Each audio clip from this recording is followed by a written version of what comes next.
দর্শক আবারও ইনকিলাব মঞ্চের সদস্যদের উপরে টিয়ারশেল ছুটছে আইন শৃঙ্খলা বাহিনীর সদস্যরা, যেমনটি দেখানোর চেষ্টা করছি। বিকেলে দফায় দফায় সংঘর্ষের পর শাহবাগ ব্লকেট করেন ইনকিলাব মঞ্চের সদস্যরা এবং আবার আদালত যখন তদন্ত রিপোর্টে সন্তুষ্ট না হয় তখন আদালত ওদেরকে অসন্তুষ্ট করে তদন্ত রিপোর্ট নিতে পারে না। মা আমাদের হাদি ভাইয়ের হত্যার বিচারে সরকারের বর্তমান অবস্থান। আচ্ছা, এটা একটা বিষয় না, বলছি আমরা ওসমান হাদির বিচারে দৃঢ় প্রতিজ্ঞ। ওসমান হাদি হত্যার বিচার নিশ্চিত না হলে লাগাতার অবস্থানের হুঁশিয়ারি দিয়েছেন ইনকিলাব মঞ্চ। এই হত্যার বিচারের দাবিতে প্রধান উপদেষ্টার বাসভবন যমুনার সামনে অবস্থান নেন হাদির স্ত্রী ও ইনকিলাব মঞ্চের সদস্যরা। পুলিশের মধ্যে কিছু কুলাঙ্গারের বাচ্চারা জুলাইয়ের কায়দায় আমাদের হামলা করেছে। আপনারা দেখেছেন জুলাইয়ের মতো করে সাউন্ডকে নিচে করছে আমাদের উপরে। আমরা কষ্ট বলতে চাই, ওসমান হাদি হত্যার বিচার করার জন্য শুধু দিতেও পারে না, যদি প্রয়োজন হয় আমরা 100বার জুড়ে দেখে আছি। কারা শহীদ ওসমান হত্যার তদন্ত জাতিসংঘের অধীনে দিতে চায় না, যে আজকে স্পষ্ট হয়ে গেছে। আমরা মনে করছি এই যে উপদেষ্টা পরিষদটা যে রয়েছে, এই উপদেষ্টা পরিষদের একটা অংশ শহীদ ওসমান হাদির খুনের সাথে জড়িত। সর্বপ্রথম একটা কথা বলতে চাই, ওসমান হাদির বিচার সর্বশেষ হবে তো, কি বলছেন আসিফ নজরুল? এবং গতকালকে যে ঘটনাগুলো সারাদিন ঢাকা শহর এবং যমুনার আশেপাশে যা ঘটে গেছে তা নিয়ে ইতিমধ্যেই সামাজিক যোগাযোগ মাধ্যমে তোলপাড়। ওসমান হাদির বিচার আপনি চান তো? যদি বিচার চান অবশ্যই আজকের এই ভিডিওটি দেখবেন। ওসমান হাদি সবার প্রিয় ছিল।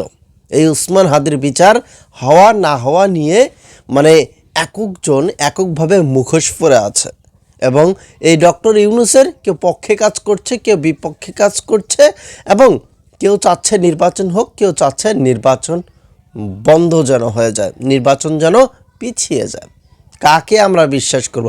পর্দার আড়াল থেকে তো অনেকেই অনেকভাবেই কাজ করে, সামনে একভাবে কাজ করে, পেছন দিয়ে আরও একভাবে কাজ করে।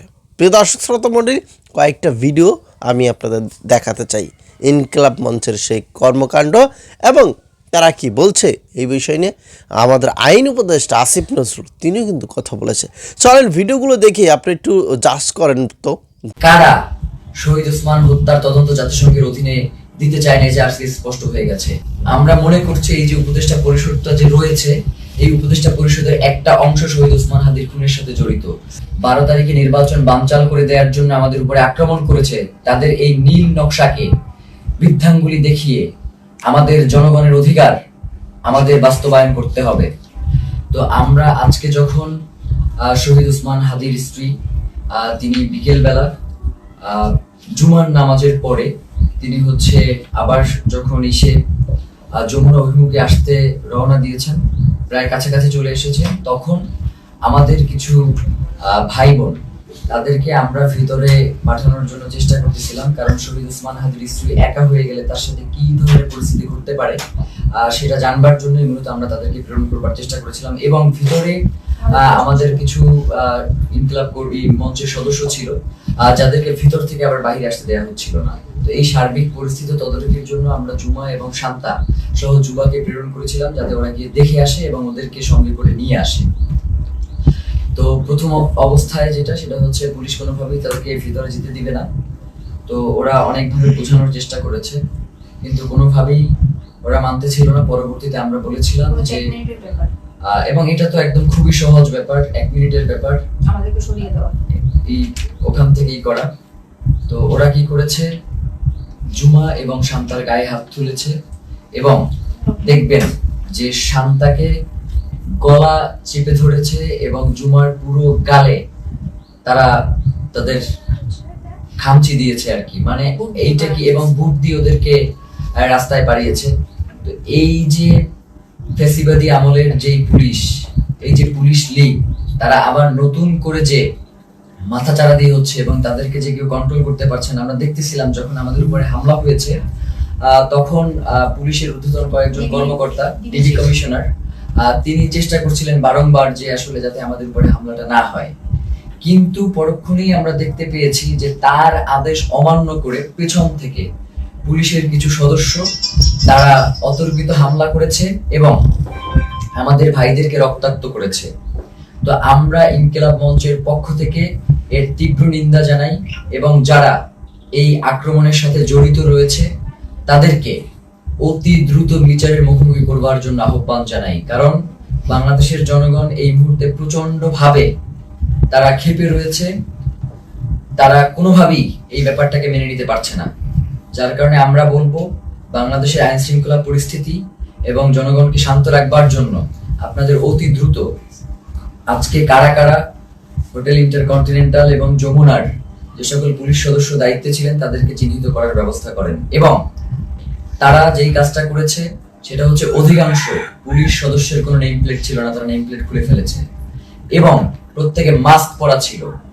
এই যে মাস্ক পরে নেম প্লেট খুলে যে হামলা, এই হামলা তো আমরা, এবং হেলমেট পরে এই হামলাগুলো তো আমরা দেখেছি ফ্যাসিবাদী হাসিনার আমলে। তাহলে কি এখন যমুনা পাহারা দিচ্ছে বা যমুনায় বসে আছে কি হাসিনা সেই ফ্যাসিবাদী আমলের পুলিশ লীগ কিনা, সেটা আমরা জানতে চাই। সেই সাথে এসএসএফ আজকে প্রচন্ড রকমের দুর্ব্যবহার করেছে আমাদের সাথে, আমাদের যুবাকে রাস্তায় ফেলে মেরেছে এবং মাথায় আঘাত করেছে, ছাদকে মেরেছে। তো এই যে, এবং আমাদের ইনকিলাব মঞ্চের এমন কোনো কর্মী নাই যে আজকে এই হামলায় আহত হয় নাই। তো এখন আমরা এই প্রশাসনের কাছে জানতে চাই, আমরা তো সুনির্দিষ্ট একটা দাবি নিয়ে ওখানে গিয়েছিলাম যে জাতিসংঘের অধীনে যাতে শহীদ ওসমান হাদির হত্যার বিচারটা করা হয়, এই তদন্তটা নিশ্চিত করা হয়। তাহলে কারা শহীদ ওসমান হত্যার তদন্ত জাতিসংঘের অধীনে দিতে চায় না, যে আজকে স্পষ্ট হয়ে গেছে।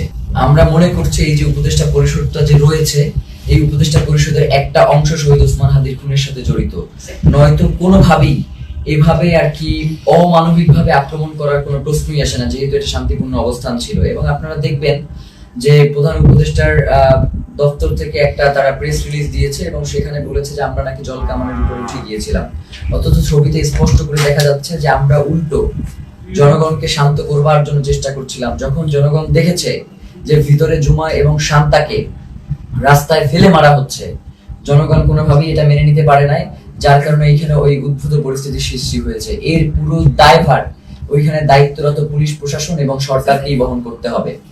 প্রিয় ভাইয়েরা, আপনাদেরকে স্পষ্ট করে জানাই যে সামনে খুবই গুরুত্বপূর্ণ একটা নির্বাচন রয়েছে 12 তারিখ। এখানে বাংলাদেশের স্বাধীনতা, সার্বভৌমত্ব সহ বাংলাদেশের নিরাপত্তা জনিত বেশ কিছু বিষয় জড়িত রয়েছে, যার কারণে অবশ্যই 12 তারিখে নির্বাচন হতে হবে। এবং যারা 12 তারিখে নির্বাচন বানচাল করে দেওয়ার জন্য আমাদের উপরে আক্রমণ করেছে, তাদের এই নীল নকশাকে বৃদ্ধাঙ্গুলি দেখিয়ে আমাদের জনগণের অধিকার। আপনারা দেখেছেন পুলিশের মধ্যে কিছু কুলাঙ্গারের বাচ্চারা জুলাইয়ের কায়দায় আমাদের হামলা করেছে। আপনারা দেখেছেন জুলাইয়ের মতো করে সাউন্ডকে নিচে করেছে আমাদের উপরে। আমরা কষ্ট বলতে চাই, ওসমান হাদি হত্যার বিচার পাওয়ার জন্য শুধু দ্বিতীয়বার না, যদি প্রয়োজন হয় আমরা 100বার জুড়ে দেখে রাজি আছি। আপনারা রাজি আছেন তো? রক্ত হাদি ভাইয়ের রক্ত বৃথা যেতে দেব না। প্রিয় ভাইয়েরা, আপনারা দেখেছেন আজকে সারাদিনে পুলিশের মধ্যে কিছু কুলাঙ্গাররা যারা জুলাইতে হামলা করেছিল এবং জুলাইয়ের ক্ষোভ এখনো রয়ে গিয়েছে, সেই পুরো আক্রোশটাকে আমাদের ভাই বোনদেরকে পিটিয়েছে। শুধু পিটিয়ে ক্ষান্ত হন নাই, আপনারা দেখেছেন কোন পুলিশ সদস্য আমাদের উপর হামলা করার পরে রাস্তার মধ্যে নৃশংস নৃত্য করেছে। আপনারা দেখেছেন এক কুলাঙ্গারের বাচ্চা, এক পিটল মার বাচ্চা বলেছে আয় আয় হাতের লাশ নিয়ে যাবে। আপনারা দেখেছেন না? দেখেছেন না? আমরা বলতে চাই, আমার ভাই লাশ আমরা নিব, তুই দিয়ে যা, লাশ তুই দিয়ে যা। যেহেতু বলেছিস লাশ নিয়ে যা, তার মানে কোনো রাস্তার কাছেই আছে। এগুলো কেন বললো? প্রিয় ভাইয়েরা, আমরা সবাইকে মার্ক করেছি, আমরা প্রত্যেকটা কুলাঙ্গারকে চিহ্নিত করেছি। চিহ্নিত করে আমরা সেই তালিকা পুলিশকে দিয়ে এসেছি। আমরা 1 ঘন্টা সময় দিলাম, এই 1 ঘন্টার মধ্যে ওই মানবরূপী হায়নাগুলোকে অবশ্যই অবশ্যই বিচারের হাতে আনতে হবে। আমার দেশের ট্যাক্সের টাকায় বেতন পেয়ে কিভাবে আমার জনগণের হামলা চালায় দিতে হবে। একটা কুলাঙ্গারকেও ছাড় দেওয়া হবে না। আর অথর্ব ইন্টারিমের অথর্ব উপদেষ্টারা, তোমরা তোমরা তাকিয়ে তাকিয়ে দেখো, আজকে ওসমান হাদির মতো দেশপ্রেমিক তার হত্যার বিচার চাওয়ার জন্য আমাদের রাস্তায় নামতে হচ্ছে, এবং সেখানে এসে তোমরা হামলা করতেছো। এর চাইতে লজ্জা কিচ্ছু হইতে পারে না। আপনারা দেখেছেন গতকাল ওসমান হাদির স্ত্রী, শুধু স্ত্রী নয়, তার 10 মাস বয়সী সন্তান, তাকে পর্যন্ত রাস্তায় নামতে হয়েছে। 10 মাসের শিশু সন্তান, সে কি বুঝে তাকে কিনা পিতার হত্যার বিচার পাওয়ার জন্য রাস্তায় নামতে হয়েছে। যদি আমরা প্রশ্ন করি তার পিতার অপরাধ কি, তারা কেন খুন করা হয়েছে, তার পিতার সবচাইতে বড় অপরাধ হচ্ছে এই দেশটাকে জান প্রাণ দিয়ে ভালোবাসা। তার পিতার অপরাধ হচ্ছে তিনি কারো মতো জুলাই বিক্রি না করে তিনি টান টান করে বলে গিয়েছে জান দেব।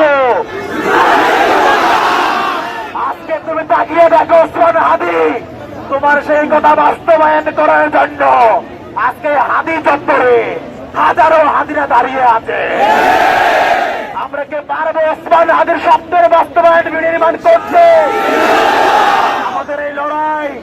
আমাদের এই লড়াই শুধু আজকে একদিনের জন্য না। প্রথম কথা হচ্ছে, আজকে আমরা যেন এসেছি, যে কারণে এসেছি, ইনকিলাব মঞ্চের নেতা কর্মীরা যমুনায় বসতে বাধ্য হয়েছে কি কারণে? তারা চেয়েছিল জাতিসংঘের অধীনে তদন্ত করার জন্য ওসমান হাদি হত্যার ঘটনা। প্রথম কথা হচ্ছে, ইনকিলাব মঞ্চের দাবি বাস্তবায়ন করতে হবে হবে হবে। দ্বিতীয় কথা হচ্ছে, যে এই কারণে আমার ভাইদের হামলা করা হয়েছে, এই হামলায় জড়িত প্রত্যেকটা কুলাঙ্গারকে বিচারের আওতায় আনতে হবে।